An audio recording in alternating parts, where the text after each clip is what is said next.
So it was the final Friday of midsummer in Andersonville. I had checked out the vendor market to say hello to some of the artist friends I know. I was on my way out, walking past the stage when the Beatles song, She Loves You, started playing, and I noticed that there was a Beatle tribute band on stage. And I know most of you would be like, oh cool, a bunch of guys dressed like the Beatles. I, on the other hand, was like, oh my God. See, I had to scan the band. Did I know the John? No. Did I know the Paul? No. Did I know the George? No. Did I know the Ringo? Oh, no, I didn't. It wasn't him. It wasn't my Ringo. See, I used to date a Ringo. Now my Ringo, we'll call him Corey, we met on eHarmony. On our first date, we had coffee. He didn't tell me right away that he was a Ringo. I learned other things first. He was divorced. He had adult children. He had a good job. He liked movies. He was a drummer. He played in some local bar bands. And in a shy way, he mentioned he was in a Beatle tribute band. Now, Corey had been on some first dates with other women who found the tribute band thing a little too quirky. But I was delighted. See, I loved the Beatles. I remember as a kid begging my parents to pull out their Beatles records and play them, and I listened to the music and I looked at the artwork on the covers and I ran my fingers over their faces. Now, to clarify about my Ringo, there are two types of Beatle tribute bands. Some perform the songs and simply sound like the Beatles. Martyrs over in North Center, they have a band called Beat the Beatles.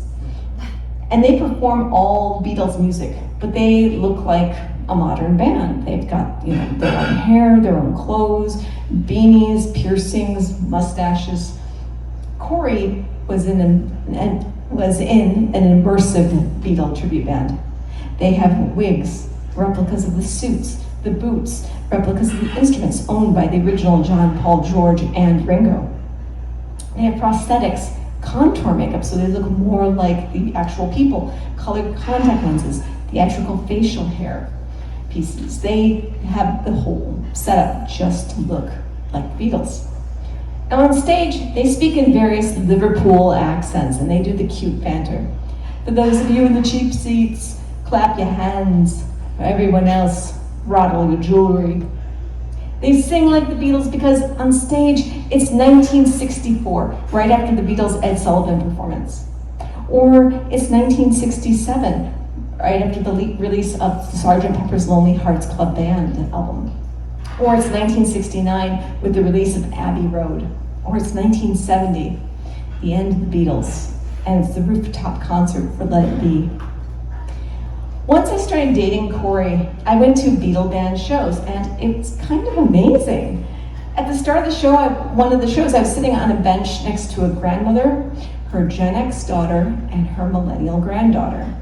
And the millennial granddaughter is buried in her phone. The Gen X mother looked bored, but the grandmother had a smile on her face in anticipation. Now, the band started up, and the first song that most Beatle bands play is She Loves You. She loves you, yeah, yeah, yeah. It's got this drum beat that goes right in, and they're shouting, and it wakes up the crowd. And people perked up, they clapped along. Second song, Please Please Me. People started bopping along with the music. By the third song, Can't Buy Me Love, grandmother, daughter, and granddaughter were dancing in the aisle and singing along like 16-year-olds.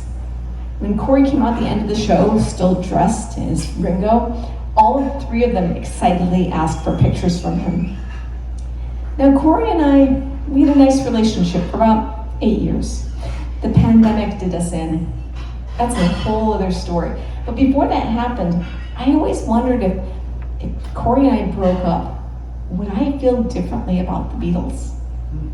Fortunately, the answer is no. I still love listening to Beatles music. My formative years of sitting on my parents' floor with their records, that tops everything. But the memories of the Beatles tribute band. As I was standing in the street that Friday in Andersonville for midsummer, I realized I needed some new memories. So I stayed. Now, the Beatle band on stage that night was a band called American English.